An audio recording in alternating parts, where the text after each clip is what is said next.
యేసరత్నం గారు, యేసరత్నం గారు, ఏం జరుగుతుంది ఏపీలో? అన్న వదిలిన బాణం అన్న వైపే వస్తుందా, లేకపోతే షర్మిల జగన్మోహన్ రెడ్డికి సెగలా మారిందా? అసలు ఏం జరుగుతుంది ఏపీ రాజకీయాల్లో? ఎందుకు బయటకు వచ్చి షర్మిలకు సంబంధించి వైసీపీ నేతలు అవాకులు చవాకులు పేలవలసిన పరిస్థితి ఎందుకు వచ్చింది? ముఖ్యంగా జగన్మోహన్ రెడ్డి ఏదైతే చెప్పారో 25కి 25 ఎంపీ స్థానాలు ఏవైతే ఉన్నాయో వాటిని ఇచ్చినట్లయితే కేంద్రం మెడలు ఉంచి ప్రత్యేక హోదా తీసుకొస్తామని చెప్పిన మాటని షర్మిల ఈరోజు మళ్ళీ పునరుద్ఘాటిస్తున్నారు. ఎందుకు తేలేదంటూ ప్రశ్నిస్తున్నారు. ఒక పక్క వైసీపీని, మరొక పక్క బీజేపీని ఏకిపరుస్తున్న పరిస్థితి.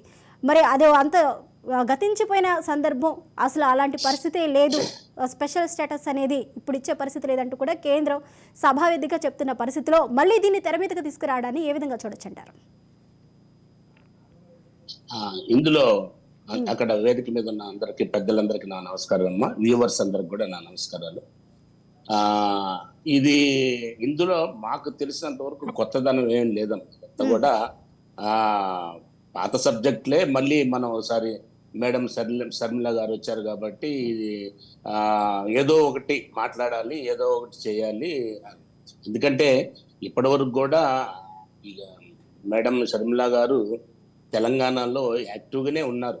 మరి ఒక పక్కనేమో మొన్న స్టేట్మెంట్ చూసినట్టయితే, మొన్న నేను ఆంధ్ర, నా పుట్టిల్లు ఆంధ్ర అని, తర్వాత తెలంగాణ ఉన్నప్పుడు నా అత్తగారిల్లు, ఇది అంతా వాస్తవం.